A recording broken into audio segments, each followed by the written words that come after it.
é muito comum, às vezes, a gente tentar associar todos os crimes a transtornos de personalidade. Acho que muitas vezes até pela nossa dificuldade de entender esse grau de criminalidade, de Uhum. maldade em algumas pessoas, embora a maldade está dentro de cada um de nós. Sim. Mas a grande maioria não tem transtorno nenhum. Uhum. Queria agora também que a gente falasse um pouquinho, porque como a senhora comentou, e também pelas apurações que temos até o momento, o Arthur não teria algum motivo mais específico, não que justificasse, é claro, matar a própria esposa, isso é um absurdo, mas que ele pudesse se escorar para dizer, olha, fiz isso por conta de alguma coisa concreta, né? A Uhum, não ser uhum. algum delírio ou alguma coisa que realmente fazia parte simplesmente dessa personalidade, dessa cognição, desse pensamento dele, né? Porém, a gente tem, né, como fato também de que eles casados desde 2018 eram um casal que se separaram algumas vezes, que ele era tido como, de certa forma, um parceiro, né, dentro dessa relação tóxico.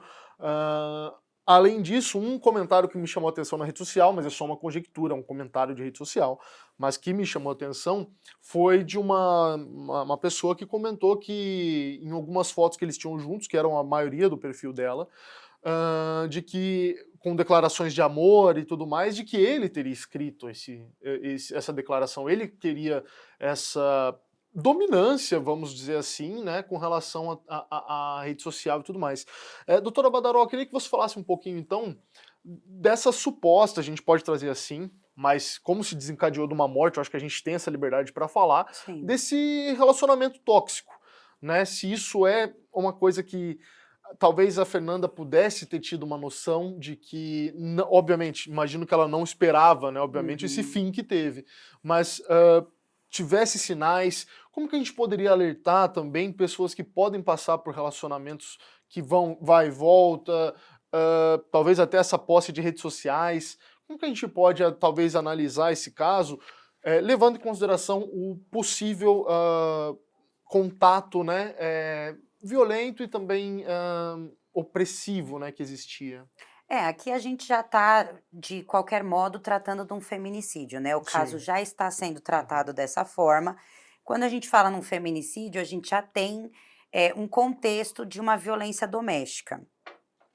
Em outros casos que nós também analisamos aqui, assim como esse, o que vale a gente sempre atentar às mulheres e o meio social do casal. Existe um ciclo de violência.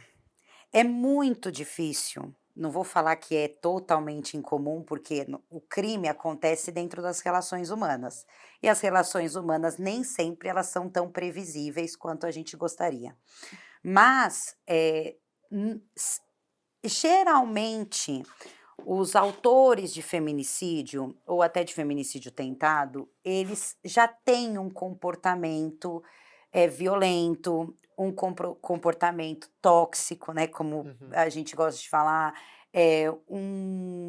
existe um ciclo dessa violência. Então a violência vai começando com pequenas dominações, uma violência psicológica, em alguns casos, até mesmo uma violência de fato, às vezes a gente já tinha até, ele já tinha batido nela, ele já tinha partido para cima dela.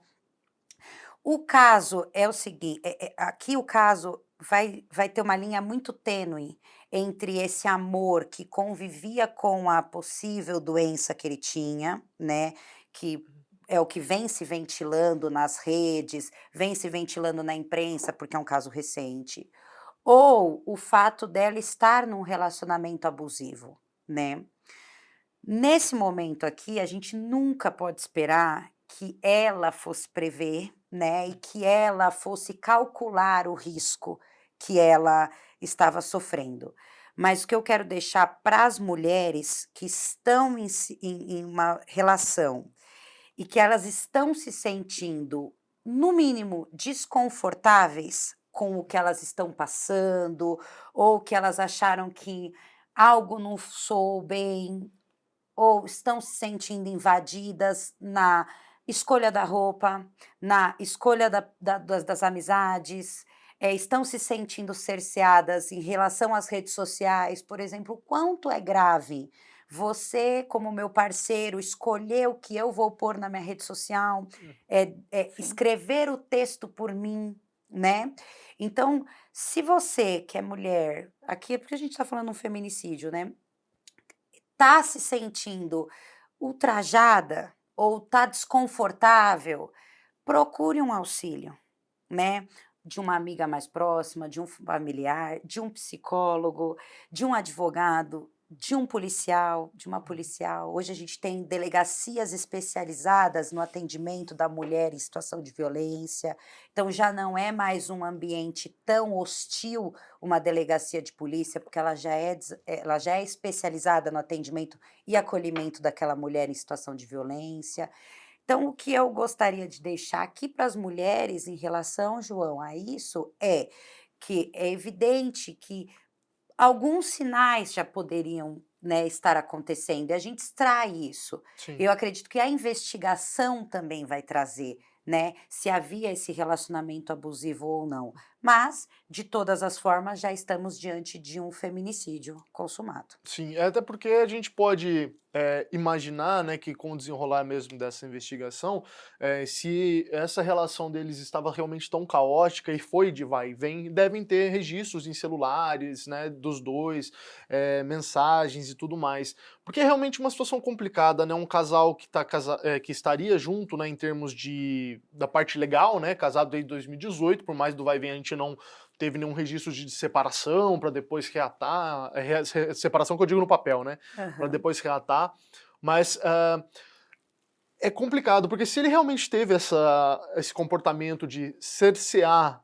rede social, talvez uma parte mais de cerceamento, como você poderia ter nos trouxe, a gente poderia imaginar, né, das relações dela no trabalho, com outras pessoas, enfim, fosse um parceiro, né, um cônjuge realmente tóxico.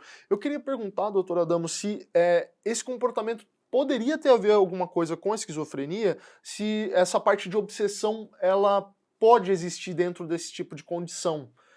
E se sim, como? Só pra gente talvez entender se às vezes a pessoa que é esquizofrênica, que muitas vezes não está sendo acompanhada, assistida por um profissional, e ao mesmo tempo estaria se medicando, ou vamos imaginar alguém que também não se medique, se existe algum tipo de obsessão que ela pode colocar para fora.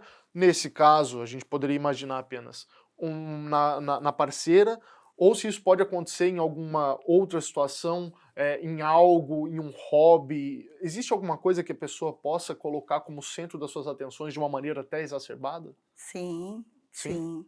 Uhum. Pode ser, ele pode desenvolver algum delírio relacionado a uma pessoa em específica, ou ele pode desenvolver um delírio relacionado a uma situação que aí envolve todos que estão no lugar. Pode ocorrer essas coisas, essas diferenças. Mas um pensamento obsessivo, um pensamento, a gente pode ter em pessoas que não apresentam transtorno.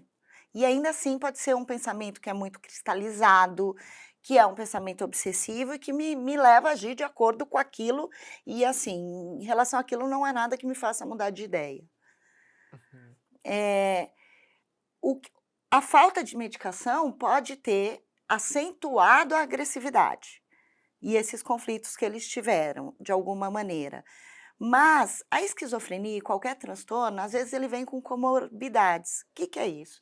São outros transtornos junto. Uhum. Então ele pode ter a esquizofrenia, mas ele pode ter um perfil um pouco narcísico, que é alguém que é controlador, manipulador, que é o perfil geralmente de muitos dos homens que praticam feminicídio, que são pessoas controladoras, que querem ter poder sobre a sua vítima, que determinam a roupa, o que vai usar, e isso vem de um jeito muito sutil, não é escancarado. Então, às vezes, a gente questiona. Ou é Come progressivo, né? É Começa com sempre alguma coisa. A gente progressivo. Sempre fala do progressivo, ciclo, né? né?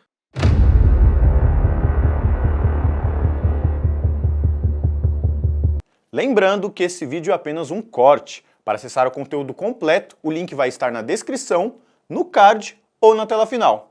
E se você ainda não é inscrito, não perca tempo. Se inscreva, deixe o seu like e acompanhe todos os nossos conteúdos aqui no canal.